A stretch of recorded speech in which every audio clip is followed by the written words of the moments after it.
What's that old saying? Never explain a joke?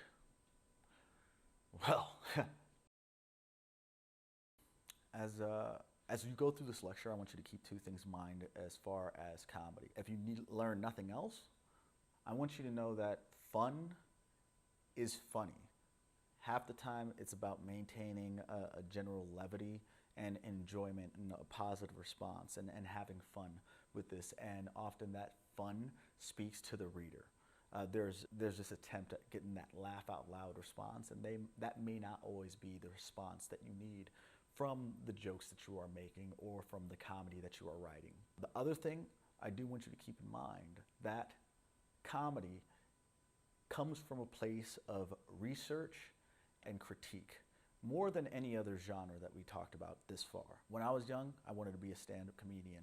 And one of the things that I loved about stand-up comedians is that they would tour their work and continue to develop it as they were touring to see what the crowd responded to and how they responded to those jokes. Though a lot of the times these elaborate narratives and these different types of engagement seem like they're improvised, they seem conversational, they seem on the spot, they are actually well-honed and well-crafted pieces of work that are deliberately made to get a response out of a group of people, either within a community or extending beyond that community, and knowing who you are and are not alienating. So as we move forward, I want you to remember those things as far as developing a craft surrounding comedy. It's going to be a lot of work, a lot of practice, and a lot of failure. And comedy is it's just a beast like that, which is why I respect it so much. Now, this is in context to the lecture. When we approach these lectures, I do want you to notice that all of these things are very dependent on the time in which they were made. A lot of the jokes aren't that funny anymore. You could see a lot of these tools being used in effective ways. You could see a lot of these tools being applied in ways that might inspire you and your practice, which is why I want to talk about them. But without the topical notes, where it's, if you don't know the historical importance of X, Y, and Z to this joke, and this may not even be in a massive way. In addition to the topical notes, there's also moods and standards that are very dependent on the time in which these jokes were told.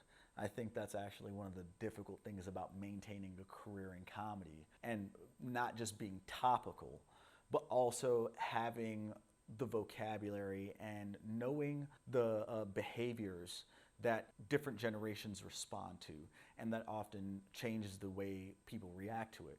So you could say, I've been doing the same thing for the last 20 years, why are people reacting differently? That's because people are constantly changing, and you kind of have to be very reactive, and the expiration date is always going to be faster with comedy, and horror as well, but especially comedy. Now, I could go back to Shakespeare and be like, oh, the classic comedy, the classic tragedy, getting married, all that stuff. You've heard it before. We're moving past that. We're jumping straight to the 1800s. That's where it really gets chunky, okay? I'm gonna do a bit of glossing over this first part because a lot of this is gonna be stuff that you've gone over in intro class. And if you want the details and the names of the first person who made the comic and the first person who made the caricature and the first person who did X, Y, and Z, by all means, let me know. I would love to give you that information. But I'm going to focus primarily on publications that did the best job of capturing these modes and moments to keep everything simple and concise. I'm going to focus primarily on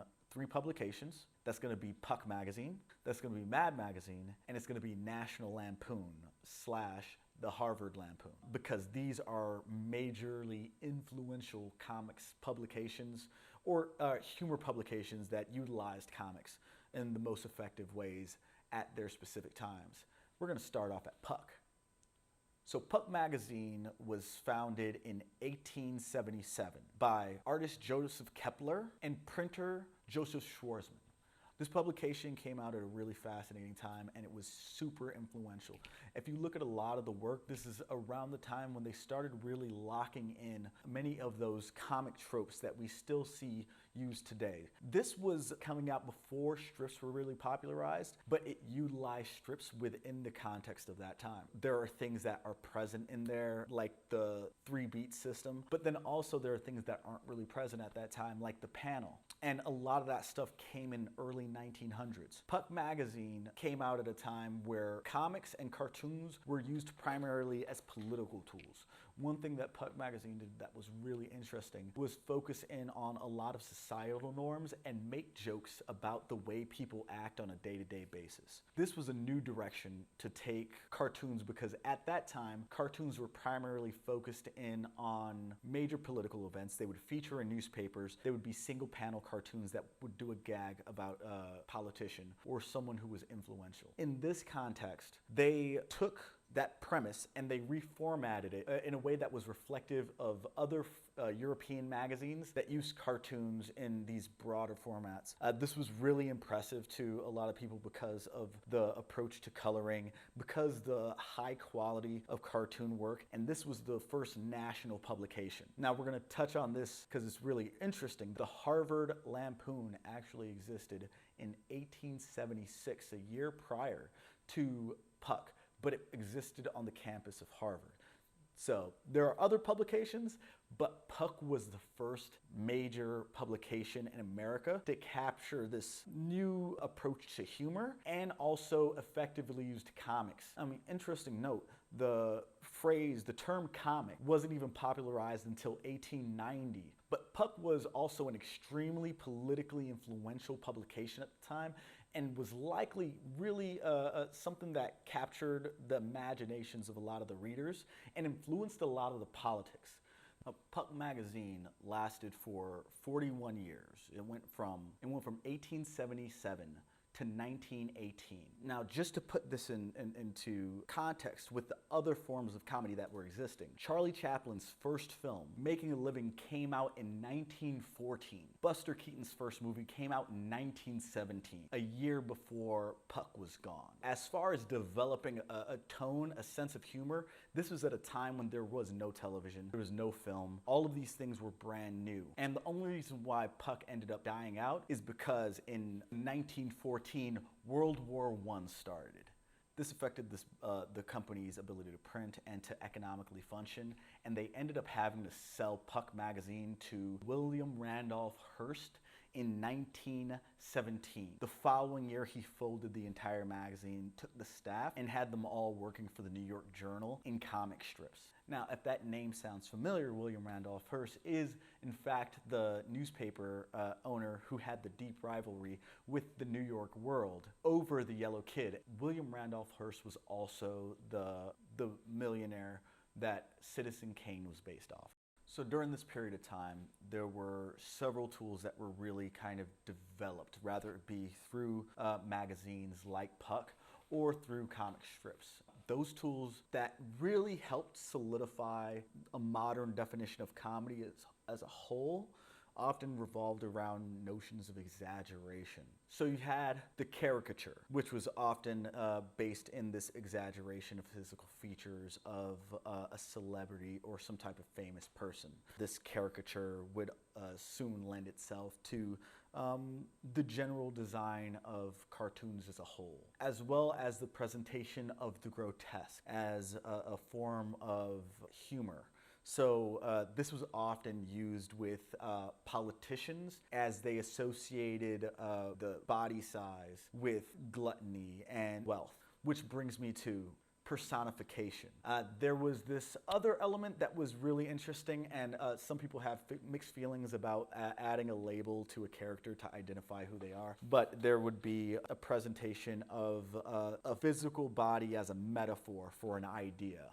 And so you might say that Big Cole is represented by a person, and this person's physical appearance is indicative of the relationship that we have with Big Cole. And that was something that was brought in around this time to really poke fun at a lot of these figures. And as mentioned earlier, there was this introduction of the sequential part of sequential art. A lot of the narrative storytelling in comics would come out of this period of time. And there was this other thing that I'm actually genuinely really fascinated about, because you see this affect a lot of later magazines.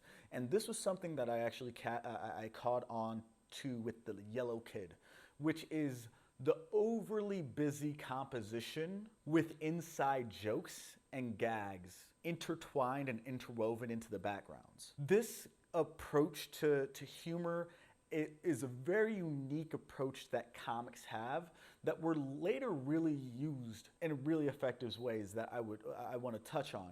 But really note how in some of these massive pieces, and these would be like page-sized pieces, you would have an entire environment, an entire space with several events happening in no particular order, but it shapes the space and creates a narrative.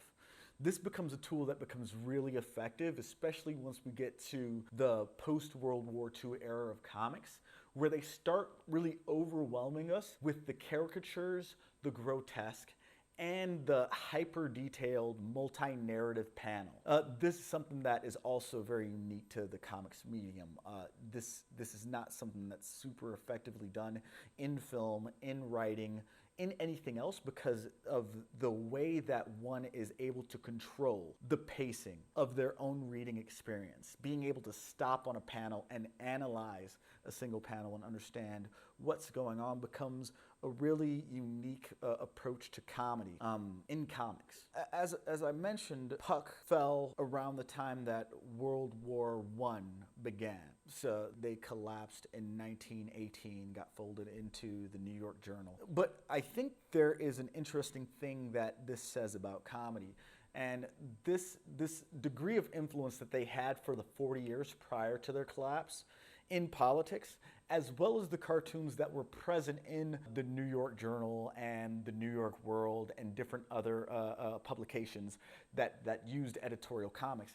But it was the amount of influence that the comedic approach had to changing perspective and public view. At the end of the day, despite the fact a lot of comics creators who tend to say that they're just having fun, they're having a good time. This is political, but it's not important. You realize that this genre ends up being extremely influential to the political landscape throughout time. Though one could note Pearl Harbor as one of the main reasons America got involved in World War II, one of the big influences in the public sway in America's approach to World War II was actually Charlie Chaplin's The Great Dictator, which I'd like to note he had immense difficulty getting work afterwards because he was considered too politicalized of a figure. And so you have someone like Charlie Chaplin that is able to get America into World War II, even all the way up to looking at something like The Daily Show and the way that it affects our daily conversations surrounding politics.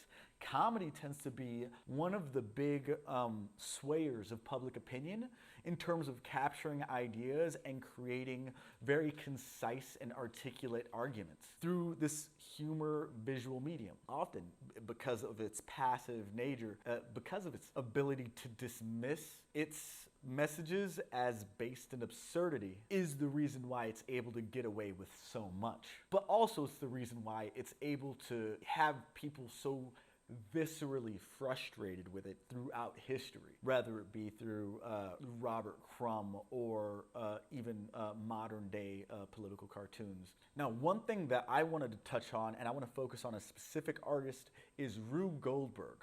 To me, Rube Goldberg was an extremely important comics creator, specifically because Rube Goldberg machines created a narrative in a single panel that forced a reader to engage in a wider arc through a single image. And this really shaped at least my idea of how to tell an effective single panel comic and get the most out of each panel. So with the Rube Goldberg machine, which, if you've ever played Mousetrap or have ever seen this bit done in several films, including Back to the Future, it's about creating an elaborate machine with a bunch of individual devices that have a cause and effect that lead to a simple result.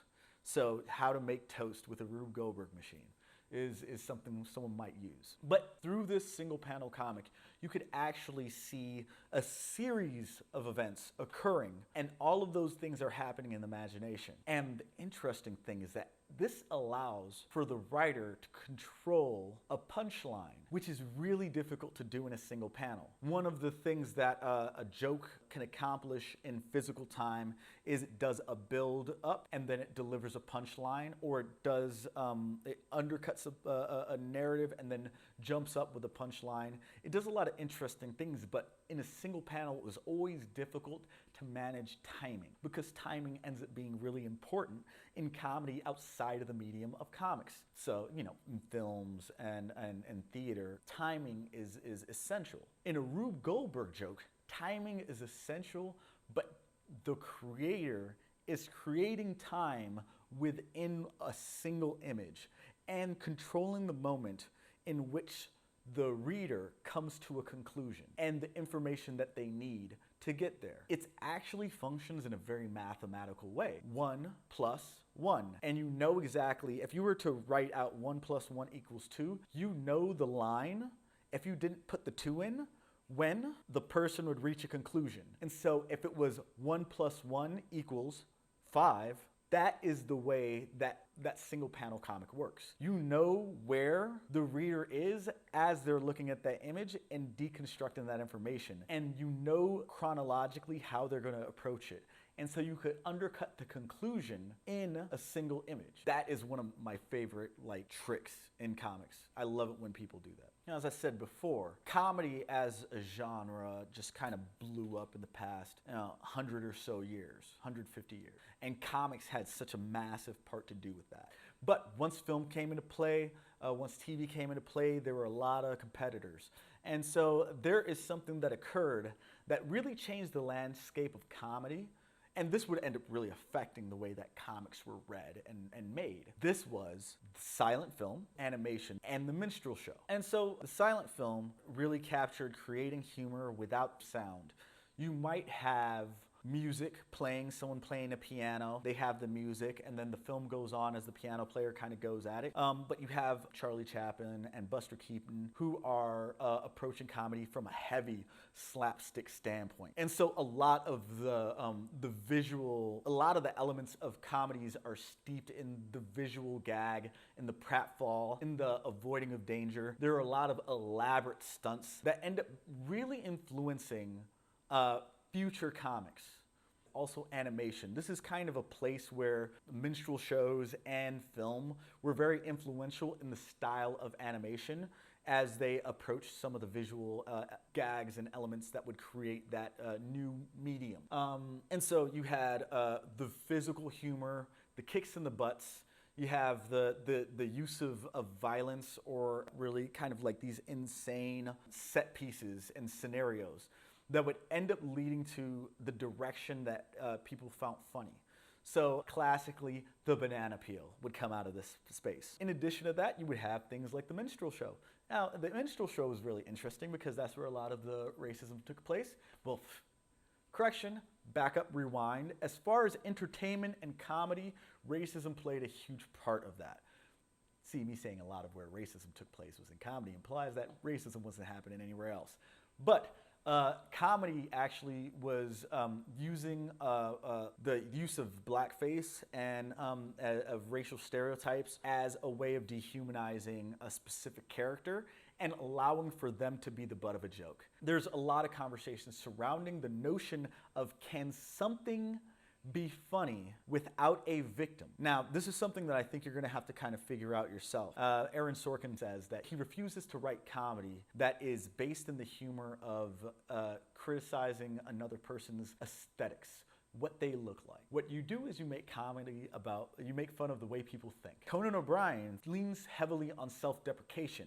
If there has to be a victim of comedy, then the victim should be oneself as they're telling a joke. This also leads into another place when it talks about the notion of vulnerability and art. Art should be vulnerable. Art should be someone giving themselves to their viewer. Some people argue that that's what comedy is often about. There are a lot of discussions surrounding comedy. That's what makes it really hard to make a single lecture about it. But And, this is also the time when World War I and World War II was happening. So our relationship with violence as a society gets really complicated. So context is everything. Keep that in mind. But I do want to note that the silent film, the minstrel show, and animation, slapstick comedy became a huge thing. Violence came into play. And we start kind of playing around with all of these fun tools in terms of telling jokes. Now, these are tools that you want to keep in mind. I'll make sure to put the names up and have them pop up as I say them. So, teasing, where you're just lightly poking fun at someone, or humor surrounding loose aesthetics. Teasing is kind of a friendly jab. Then you have puns. Puns are plays on words. For example, and then. Now, at this point, we've already been playing with exaggeration. We've been playing with satire. Sarcasm doesn't come till much later. I don't even think we're going to be heavily talking about sarcasm. You could ask me about sarcasm or investigate sarcasm. But these in comics and in comedy in general, these are kind of the tools that we're using. So now we're getting through World War I, we're getting through World War II, we're on the other end, and now we're going to touch on Mad. Now, Mad was a really interesting title. At the time, it was on EC Comics. At some point, it becomes the only comic on EC Comics. EC Comics started off at Education Comics and eventually turned into Entertainment Comics, became the #1 provider of horror and crime comics and war comics as well. But rather than focusing heavy on the more propaganda-based kind of war comics that you got out of DC or Marvel, you had more realism-based stories, and these were heavily researched and often depicted war as a horrible, violent thing rather than a ride-on thing that you might get with other mainstream titles. This was largely due to the efforts of Harvey Kurtzman. And Harvey Kurtzman is a fantastically important artist. You might be familiar with the Harvey Award. That's named after Harvey Kurtzman. Now, Harvey Kurtzman was doing 2 war titles, and in order to get a better pay rate in contrast to other editors, he took on a humor title called Mad. And Mad was doing okay, but it didn't really catch fire until the 3rd issue. And then the 4th issue really took off. But the basic premise was it would do genre parody, really light humor. It primarily focused on different tropes of horror or sci-fi. It was parodying basically other genres that were popular on EC.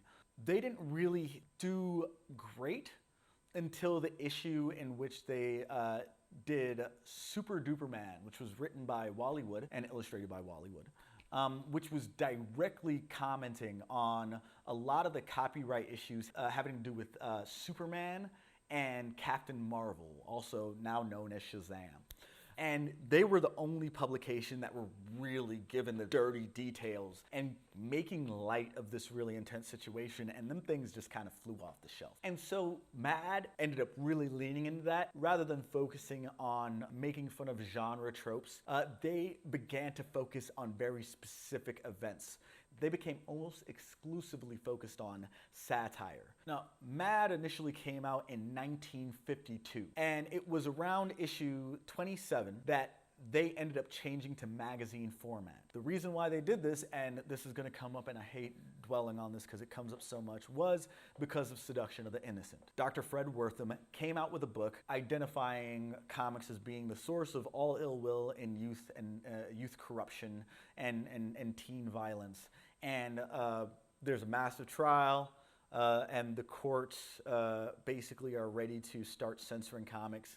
Comics industry comes up with its own censoring mechanism, and that's the Comics Code. After the Comics Code, they're no longer allowed to depict guns being fired. They aren't allowed to depict zombies, witches, werewolves, any monsters. And so all of EC basically collapsed because they do horror comics and crime comics. So no guns, no zombies, no EC comics. The only title to survive is Mad. Now, considering the format was comics, they really wanted to push a lot of things that wouldn't necessarily pass the Comics Code. So they switched the format from a comics format to a magazine format. And so it was in 1955 that Mad Magazine came out. That's the first Mad issue that's in magazine format, and it does gangbusters. I mean, they got a second printing of this, which never happened. And so they pretty much struck gold, and the editor and basically the creator, the main voice behind this book was Harvey Kurtzman, who was infamous for being kind of a slave driver when it came to sticking to the story, sticking to the layout, sticking to his instructions. I mean, he had artists leave because he required that they had to do their final inks with a pen instead of a brush. That's how kind of like intense that environment was. But Mad Magazine was a massive success. And in Mad Magazine, this is where you got to see they started really compounding panels with tons of gags, given this kind of sensory overload in what they were depicting. And they stuck heavily to satires and caricatures. And so as you go through that, you really see these voices popping out. In addition to that, you would start to see really interesting things done with the grotesque. Artists like Basil Wolverton would do these amazing pieces that really captured the kind of horrific aesthetic that would almost shock and awe. And that was actually a really interesting place to go, especially considering this was a time when you had two types of approaches to comics. One was traditional and only getting cleaner by the second because of the Comics Code. At this point, you had artists like Roy Lichtenstein almost making fun of how clean and kind of Americana the comics aesthetic was becoming. Remember when I was talking about the romance comics and the adventure comics, all of these fantasy-based kind of American ideals were being so heavily pushed in comics that people were just lampooning these. You get this counterculture that reacts to standardized comics formats that showed up in Mad Magazine at the time. And so once you get Mad Magazine showing off the grotesque aesthetic, then you get stuff happening in the underground. Once you realize that you can get away from the Comics Code and you can find all of these different aesthetics, you can do these really amazing things, which is where you get a lot of these underground comics. I mean, it's even noted that after Harvey Kurtzman had left Mad Magazine, he was working with creators like Terry Gilliam, who would later be a part of Monty Python and its creation. He would work with Robert Crumb, who would later on become this massive underground comic superstar. And so the aesthetic started really bleeding in terms of what it looked like to be a mainstream comics artist and what it looked like to be a humor cartoonist. Now, even though we get the really problematic, hyper-masculine like comics that were really focused in on the grotesque stuff in underground comics, and then you still had a lot of issues with dealing with sexism in Mad Magazine, and we're going to talk about National Lampoon. But all of these factors were contributing to the tools that we had to create these really fascinating approaches to comedy, because they were different than television comedy. They were different than film comedy. And I think that it could essentially, despite the fact that Robert Crumb, I feel like, may have been, as far as rendering goes, one who really pushed the envelope, I feel like the artist that best utilized these tools was Lee Mars, specifically in her comic Pudge. Now, I'm going to show you a page, boom. But the thing about it is that you would see this kind of approach to layouts really present in women's comics and any kind of work, but she was a very unique voice in comics. Long story short, there were all of these new aesthetics, new approaches to humor, and they weren't necessarily trying to get the laugh out loud humor. There's this other type of humor that was really highlighted in an interview with, I'm gonna mess this up and I can't actually physically remember the reference. It might have been Martin McLuhan or one of the creators over at National Lampoon, but it was specifically in reference to National Lampoon, where there is an attempt at achieving the awkward break the silence laughter. Is the laughter of a person trying to break the silence. And there was this attempt at capturing this shock and awe and laughing out of discomfort. And so there are these new methods of trying to get a laugh, new methods of trying to engage with comedy, which failed so often. But also it was able to create these new avenues to explore for a lot of artists. But that brings us to, this new time in comedy as a whole.